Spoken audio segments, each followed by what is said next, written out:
What you are about to hear represents one of the most significant military developments in the history of the modern world. Russia has launched a hypersonic missile strike directly targeting NATO headquarters in Brussels, Belgium. This is not a drill. This is not a simulation. This is not a warning shot fired into open water. This is a direct strike on the command center of the most powerful military alliance ever assembled in human history. And tonight, every government on Earth is scrambling to understand what just happened, what it means, and what comes next. To fully grasp the weight of what has just occurred, it is necessary to step back and understand exactly what NATO headquarters represents, not just as a building, but as a symbol and operational reality. Brussels, Belgium. Western Europe. Decades of collective military coordination housed in a single institution.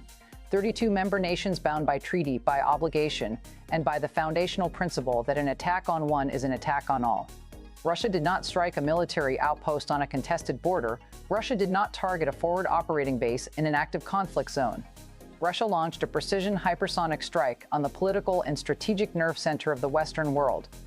The implications of that decision, made at the highest levels of the Kremlin, are still unfolding as you watch this broadcast. And they will continue unfolding for days, weeks, and possibly years to come. Before this report continues, covering exactly what weapon was used, how NATO's defense systems responded, what Article 5 now means for every nation in this alliance, and what the United States is preparing to do in the next 48 hours, make sure to subscribe to this channel and hit the notification bell. This story is developing by the hour, and comprehensive updates will be provided as confirmed information becomes available. Do not miss what comes next. Now, the weapon itself. Because the choice of weapon in this strike is not incidental, it is central to understanding the full strategic message Russia intended to deliver tonight. Russia deployed the hypersonic missile, a category of weapon that travels at speeds exceeding Mach 5 times the speed of sound. In practical terms, a hypersonic missile covers vast distances in minutes. Its flight path is maneuverable, making trajectory prediction extraordinarily difficult. Its speed compresses the available response window to seconds, in many scenarios, to zero.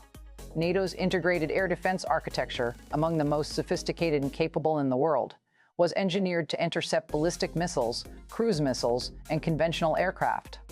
It was not designed to reliably neutralize a maneuvering hypersonic vehicle traveling at the velocities Russia's arsenal is now capable of producing. Russia spent over a decade and extraordinary financial resources developing hypersonic technology specifically because it understood that this category of weapon would defeat Western defensive systems. The deployment tonight against NATO headquarters was not an improvised decision. It was the execution of a capability that Russia has been building toward for years, and it was directed at the one target that would send the clearest possible signal to every nation watching. The signal, stated plainly, is this: no target in the Western world is beyond Russia's reach. No institution, regardless of its symbolic or operational significance, is protected by geography, by alliance membership, or by the presence of advanced defensive systems. Russia has the capability and tonight demonstrated the willingness to strike at the center of Western military coordination directly. That message was received immediately, and the response from capitals across the NATO alliance was swift, visible, and deeply serious. The White House convened an emergency National Security Council session within minutes of the strike being confirmed. The Pentagon moved senior leadership into secure briefing rooms. European heads of state began activating emergency communication protocols. Defense ministers across the alliance were pulled from scheduled engagements and placed on secure lines to Brussels and Washington simultaneously. The United Nations Security Council called an emergency session. Intelligence agencies across multiple continents shifted to elevated operational postures, and in military command centers from Washington to Warsaw, analysts began working through the same set of questions that no one in the current generation of leadership has ever had to answer under real-world conditions. Those questions center on two words that now define everything happening in emergency sessions tonight. Article 5, the foundational commitment of the NATO alliance, the clause that transforms a collection of individual nations into a unified collective defense body. Article 5 states in its essential meaning that an armed attack against one NATO member shall be considered an armed attack against all NATO members. NATO headquarters is located in Belgium. Belgium is a NATO member state. Russia has just conducted an armed strike on Belgian territory. The legal, strategic, and military implications of that sequence of facts are now being worked through by every senior official in the alliance simultaneously. Because Article 5 has never been formally invoked in response to a direct strike of this nature. The precedent does not exist. The playbook has not been written. and the decisions being made in the next 48 hours will determine whether this moment becomes the most serious diplomatic crisis of the modern era, or something far more consequential than that. Senior defense analysts who spoke to security publications in the immediate aftermath of the strike described the situation in terms that reflect the gravity of what has occurred. Former NATO commanders noted that the alliance now faces a decision with no clean options. A military response against Russian territory risks triggering an escalation cycle that neither side may be able to control once it begins. A restrained response risks communicating to Moscow that Article 5 carries less weight than the treaty implies, an assessment that could invite further action. Diplomatic channels are being activated at maximum urgency. Back-channel communications between Washington and Moscow, which have remained open even through periods of extreme tension, are now being utilized with a frequency and intensity that reflects how seriously both sides understand the stakes of what happens next.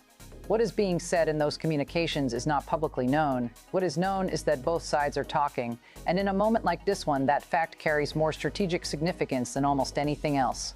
It is important to step back from the immediate operational picture and consider the broader consequences of what has occurred tonight. Consequences that extend well beyond the military and diplomatic sphere. Global financial markets are already responding. Energy prices are moving sharply. Defense sector equities are surging while broader indices reflect the uncertainty now gripping institutional investors worldwide. Supply chain risk assessments are being recalculated across industries that depend on European stability for manufacturing, logistics, and distribution. The economic architecture of the modern world was built on a foundation of European security that NATO was created to guarantee.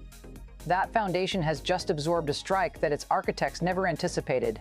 The economic reverberations of what happened tonight will not be limited to defense budgets and military procurement.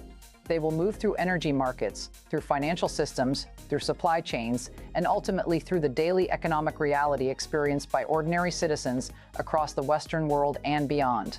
The competing narratives emerging from Moscow and Brussels in the hours following the strike reflect the information dimension of what is now a multi-domain confrontation.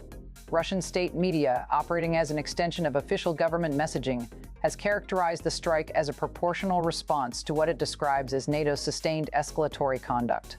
The language used in official Russian communications is carefully constructed to frame the strike as defensive in nature rather than aggressive, a narrative designed for both domestic consumption and for audiences in nations that have maintained positions of neutrality in the broader conflict.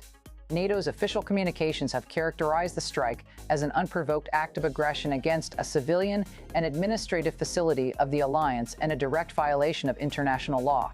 The alliance has pledged a unified and measured response while stopping short of specifying the nature or timeline of that response. Between those two official positions lies the complex reality that analysts, governments, and military planners around the world are working urgently to assess. Here's where the situation stands as of this broadcast. Russia has conducted a confirmed hypersonic strike on NATO headquarters in Brussels. NATO is in emergency session. Article 5 deliberations are actively underway. The United States is in urgent consultation with alliance partners. Diplomatic backchannels are operating at maximum intensity. And the world is now in a waiting period, a tense, consequential, historically significant window in which the decisions made by a small number of leaders will determine the trajectory of global security for years to come. Whether de-escalation prevails through diplomacy, whether Article 5 is formally invoked and a collective response is authorized, whether this strike becomes a tragic isolated incident or the opening move in a broader confrontation, none of those outcomes are determined yet. What is determined is that tonight marks a turning point, a moment that analysts, historians, and policymakers will reference for decades as the night the rules of engagement between Russia and the Western alliance changed in ways that cannot be undone. The world is watching. Military forces remain on elevated alert, and this story is far from over. Stay subscribed for comprehensive updates as this situation continues to develop. If this report provided clarity on one of the most consequential events of our time, share it, engage with it, and ensure the people around you understand what is unfolding.